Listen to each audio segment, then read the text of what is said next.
Yes, sir.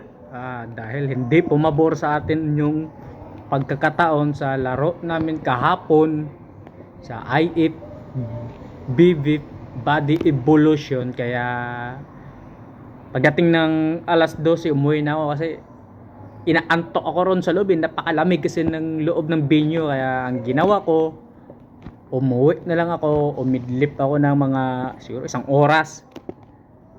Tapos napadami yung kain ko, kaya ang ginawa ko, nagpunta ako sa gym para mabawasan yung para matunaw yung kinakain ko. Kaya dito inumpisahan ko kaagad ng barbell back squat. Sabi ganun. uh, 200 pounds lang naman yan, tapos ilang repetition lang yung nagagawa ko. Nakalimutan ko kasi magdala ng belt, kaya ganun yun. Tapos sinundan ko kaagad ng calf raise. Yun. Sabi ko yun. Basta ganun na yun. Sinundan ko kaagad ng calf raise. Yun na nga lang. Kasi yun na nga. Hindi tayo pinalad sa sinampahan nating competition. Ibig sabihin, hindi pa sapat yung nabibuild kong muscle kaysa roon sa mga nakakalaban ko. Kaya kailangan kong magdoble kayod. Ganun kasi yun manalo ka or matalo, kailangan mo pa rin isagad yung sarili mo sa pagbubuhat. Kasi ang doon, yung mga natatalo, maghahabol yun sa'yo na malagpasan ka nila. Ganun din yung mga natatalo, kailangan mo rin magdoble kayod or triple kayod para mahigitan mo yung mga nananalo o yung mga nakakalaban mong mas higit sa'yo. Yun na nga ang dito ni si kaninong kasabihan, Kobe Bryant na pagka ang karamihan nag-iinsayo ng isang beses sa isang araw, sa kanya 2 or 3 beses sa isang araw para paglipas daw ng mga panahon makalamang siya ng ilang session or what English kasi, kaya hindi ko gaano maintindihan. Kaya kagad sinundan ko kagad siya ng pull up. Habang malakas-lakas pa ay pull up ko na agad. Tsaka isa pa, nung nagle-legs ako, ginagamit ko naman lower body. Tapos dito sa pull up, upper body naman yung ginagamit ko.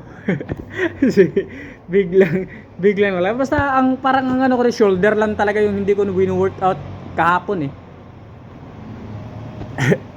o kung saan pa yung pinakamahinang body part ko, yung shoulder at saka arms, yun din yung di ko wino-workout kahapon. Pero yun yung ngayon, yun yung target na dapat paglaanan ko talaga na sapat ng oras yung upper body ko kaysa lower body. Paano ba? Ano ba tamang term? Hindi, balance pa rin. Pero yung intensity sa lower body, i-apply ko rin dito sa upper body para maihabol ko yung upper body ko. So yun yung napagtanto sa lalo na pag sa men's physique. Tapos yun nga, pagkatapos nun, lipat kagad ng dips. Nag-chest naman ako. So yun nga, isa sa mga weak area ng katawan ko, yung upper body talaga. Saka unang-una yun, genetics naman natin dyan. Pero yun, ayun nga sa mga eksperto, kahit gaano ka weak yung genetics mo ng part na yun, kaya mo pa rin siyang i-develop. Pero hindi nga lang talaga ganun kabilis yung response kaysa doon sa magandang genetics na part mo. Kagaya ng sa akin naman, legs. Yun talaga, legs talaga yun. Yun talaga, legs.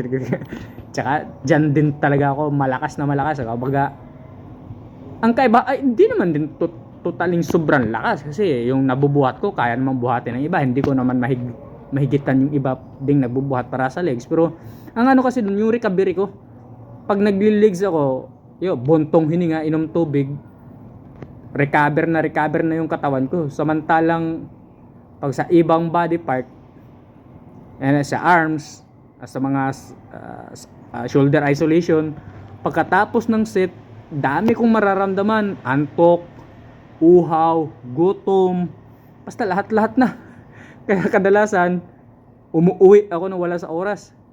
Hindi kagaya sa legs nga, yun na nga yung sabi ko, di kagaya sa legs. Pag nag-legs ako, kahit pa mandilim yung paningin ko sa last repetition ko, iinom ko lang yun ng tubig, buntong hininga, pakiramdam ko nakakabawi na yung katawan ko, pwede na naman mag-umpisa ng panibagong set.